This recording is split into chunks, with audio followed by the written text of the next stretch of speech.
Olá, caravana maravilhosa. Quero falar sobre elementos externos que Deus estabeleceu.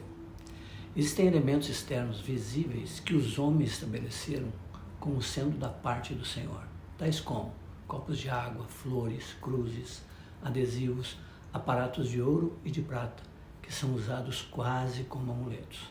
Alguns os usam como enfeites, a fim de demonstrarem a sua fé. O problema está em anular o que o Senhor determina para seguir a tradição dos homens, e assim anulam o que o Senhor estabelece em sua palavra.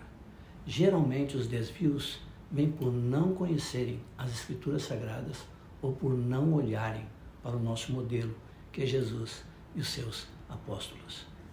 Deus não está comprometido com os elementos externos que os homens estabelecem, mas sim com aquilo que Ele estabeleceu. Em Marcos 7, de 8 a 9, está escrito assim: negligenciando o mandamento de Deus, guardais a tradição dos homens. E disse-lhes ainda: jeitosamente rejeitais o preceito de Deus para guardardes a vossa própria tradição. De uma forma simples, desejo esclarecer aqui os elementos externos, visíveis, que o Senhor estabeleceu e que encontramos na Escritura, com os quais Ele está comprometido. Primeiro, a água no batismo. Ninguém batiza com areia, barro ou qualquer outro elemento, mas apenas com água, porque assim encontramos na Escritura. Em Mateus 3,11 está escrito assim: eu vos batizo com água para arrependimento, mas aquele que vem depois de mim é mais poderoso do que eu, cujas sandálias não sou digno de levar. Ele vos batizará com o Espírito Santo e com fogo. Em Mateus 3,16 diz assim: batizado Jesus, saiu logo da água, e eis que se lhe abriram os céus, e viu o Espírito de Deus descendo como pomba, vindo sobre ele. O segundo elemento é o óleo da unção. Ninguém, ao ungir uma pessoa, usa outro elemento, como Coca-Cola, água ou algo que não seja o óleo.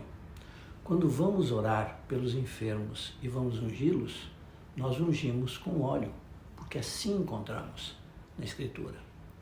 Em Marcos 6,13 está escrito assim: expeliam muitos demônios e curavam numerosos enfermos, ungindo-os com óleo. Lucas 7,46 diz: não me ungiste a cabeça com óleo, mas esta com bálsamo ungiu os meus pés. Em Tiago 5,14 está assim: está alguém entre vós doente? Chame os presbíteros da igreja, e estes façam oração sobre ele, ungindo-o com óleo, em nome do Senhor. O terceiro elemento é a imposição de mãos. Ninguém impõe os pés, cotovelo ou qualquer outra parte do corpo sobre alguém. Todos, quando vamos abençoar ou orar por cura, impomos as mãos, porque assim encontramos na Escritura. Em 2 Timóteo 1,6 diz: por esta razão, pois te admoesto que revives o dom de Deus que é em ti pela imposição das minhas mãos. Em Hebreus 6,2 diz: o ensino de batismos, da imposição de mãos, da ressurreição dos mortos e do juízo eterno. Marcos 10, 14 e 16 diz: Jesus, porém, vendo isto, indignou-se e disse-lhes: deixai vir a mim os pequeninos, não os embaraceis, porque dos tais é o reino de Deus. Em verdade vos digo, quem não receber o reino de Deus como uma criança, de maneira nenhuma entrará nele. Então, tomando-as nos braços e impondo-lhes as mãos, as abençoava. Quarto elemento: o pão e o fruto da videira. A ceia do Senhor tem esses dois elementos externos e não podemos trocá-los por qualquer outro elemento, pois estaríamos mudando algo estabelecido pelo Senhor. Teríamos coragem de colocar salame, bolachinha ou qualquer outro elemento no lugar do pão? Ou suco de laranja no lugar do fruto da videira? Sabemos que o fruto da videira são o suco e o vinho. Algumas deduções que nos ajudam a entender que o fruto da videira usado na ceia provavelmente era vinho. Provavelmente. Primeiro, diziam que Jesus era beberrão. Certamente não era por beber suco de uva, e certamente não era porque o viam nos bailes bebendo. onde o viram bebendo? Sabemos que bebeu na Páscoa e foi o suficiente para o acusarem de beberrão. Segundo, não existia o processo de pasteurização, ou seja, o suco guardado, com o tempo, fermentava e virava vinho.